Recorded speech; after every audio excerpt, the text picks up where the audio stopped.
और पत्नी जब हो जाती है किसी की तो पत्नी कहने का एक को अधिकार है, और पति मर गया तो सब लोग विधवा कहते हैं। बोलो गोविंद भगवान की विचार करना, हम इसको बताएंगे नहीं, अभी बताएंगे आप। मैं कोई सवाल नहीं कर रहा हूं, पर विचार करने की बात है। हमारी बहन हो या आपकी बहन हो, आपकी माँ हमारी माँ, पर बेवा कहने का अधिकार किसको है? पर भाई कहता, पुत्र कहता, समाज कहती है मंदिर में पूजा नहीं कर सकती है और कन्यादान नहीं कर सकती है। ये क्या है? कहीं लिखा है कि ऐसे चल रहा है सब? हा? जिस मां ने मुझको 9 माह कोख में रखा, मेरा मलमूत्र किया, मां मैं बोलता मां, माता जी, मेरे पिताजी चले गए तो विधवा बोल रहे हैं। भगत जी बोलना चाहिए, बोलना चाहिए कि नहीं? शर्म लगनी चाहिए। मेरी मां है, पूछते हाँ मेरे पापा खत्म हो गए, मेरी मम्मी भी धमा हो गई। अब बताओ, ये देखो, ये मानव की कथाएं हैं, ये आत्मोद्यन है। इससे आपके समाज में आपकी बहन बेटियों को अपमान नहीं हो सकता है। लोग बोल देते, बहुत माताओं बहनों को हृदय में धक्का लगता है।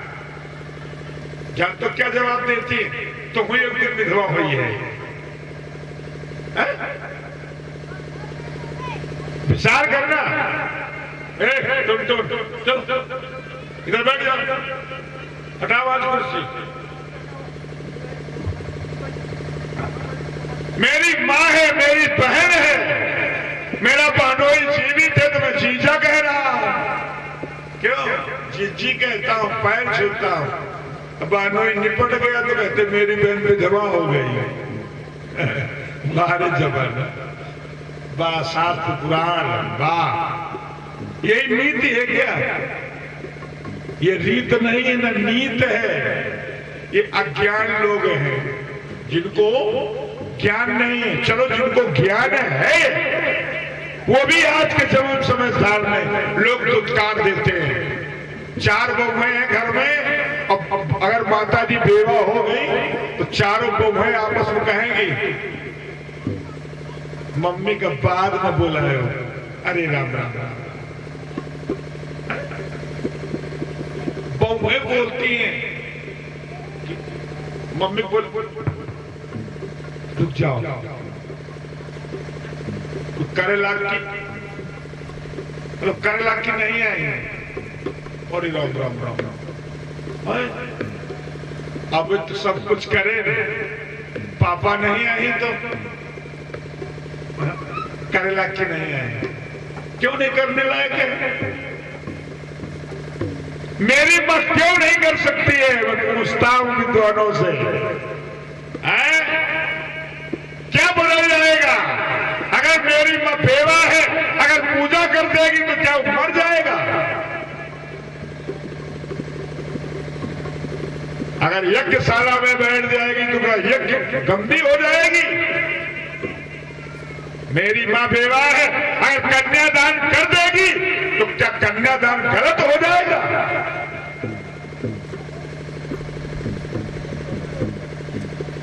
है जवाब किसी के पास? है? शर्म लगनी चाहिए ऐसे लोगों से। उस मां के गर्भ से मैं निकला हूं और उस मां को मैं बेवा के रूप में देख रहा हूं। तुम्हारा अधिकार नहीं है। जिसका अधिकार था वो चला गया, ठीक है? अपनी पत्नी को सिर्फ वही कह सकता है उसका पति, अर्थात इस मृत्यु लोक में बेवा कहने का अधिकार किसी को नहीं है। न किसी शास्त्र में, न वेद में, न पुराण में। ये गंदे लोग समाज में आकर के फैला दिया है। बेवा पूज नहीं सकती है, कन्यादान नहीं कर सकती है, मंदिर नहीं जा सकती है, क्यों? सब अधिकार है उसके पास, उसका रूप बदल जाता है। जैसे पहले कन्या है, फिर बहू है, फिर मां है, तो उसका भी एक रूप बदलता है। कौन? ब्रह्म स्वरूपो यस्याम सातिष्ठो धर्म प्रचार।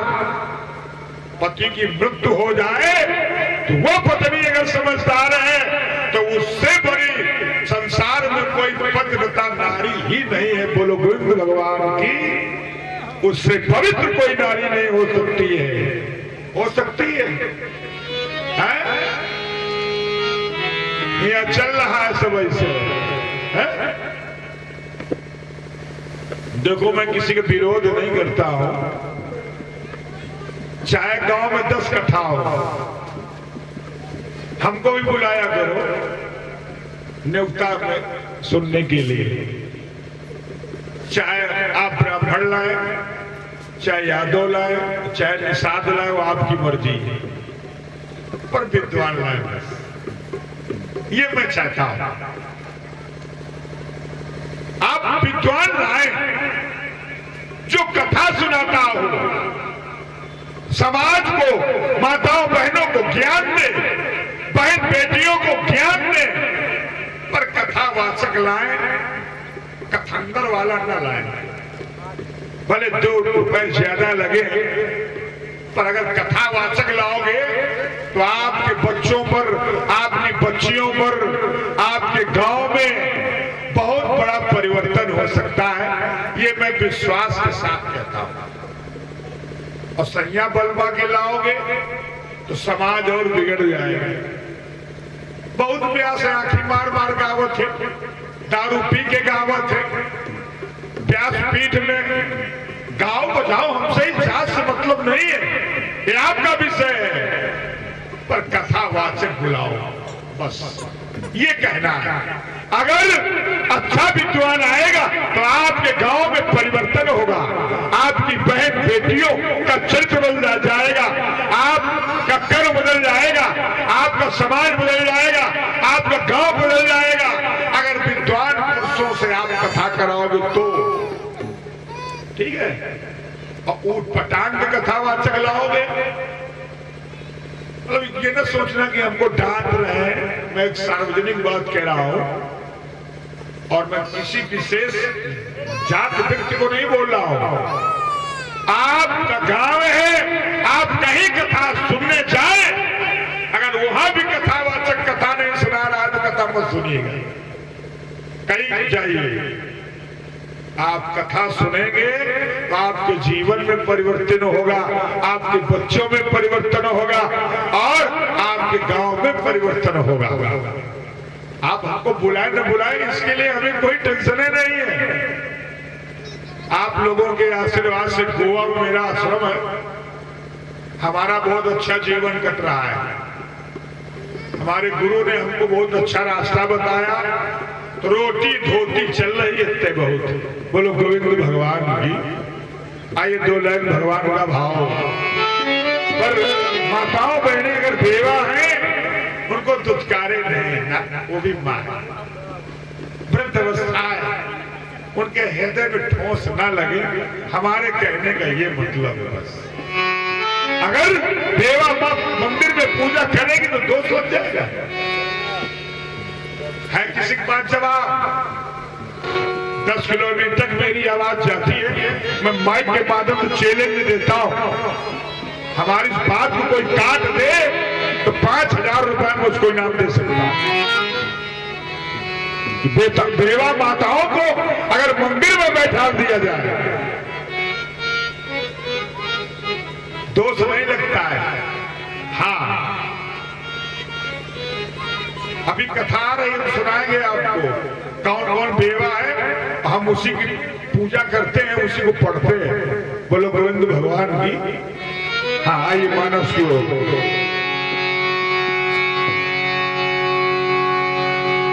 सूर्पनखा पहुंच गई, राम से कहा प्रभु तुम मौसम नारी, ये संयोग विधि रचा विचारी। प्रभु ने कहा ये क्या कह रही हो? हाँ, अब इसमें लोग पूर्व जन्मों की भी लोग कथा जोड़ते हैं, पर मैं सीधी सीधी कथा आपको सुना रहा हूं। अब देखिए, ताते अब लगी रहा कुमारी, भैया, और शादी हो गई है,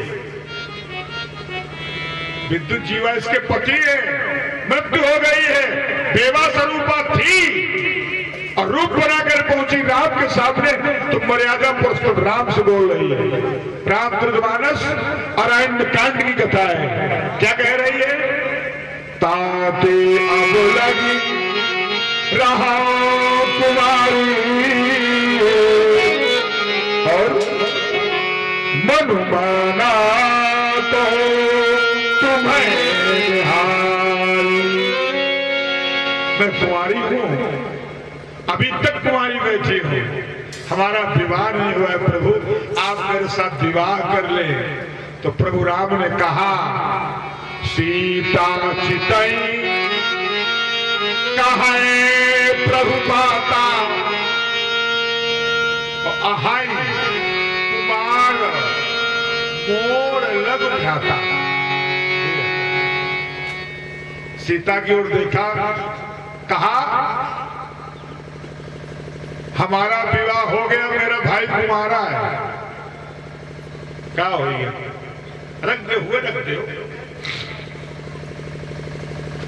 विचार करना। मर्यादा पुरुषोत्तम राम कह रहे हैं, सीता चितई कहाए प्रभु पाता, और अहाई कुमार मोर लघु। हमारी शादी हो गई है, मेरा भाई अभी कुंवारा है, और एक ही मंडप में शादी हुई है चारों भाइयों की, राम लक्ष्मण भक्त शत्रुघ्न, चारों की शादी एक मंडप पे है। यहां पंचवटी में बैठ करके प्रभु राम कह रहे हैं, अहाई कुमार मोर प्रभु भ्राता, लघु मारे छोटा।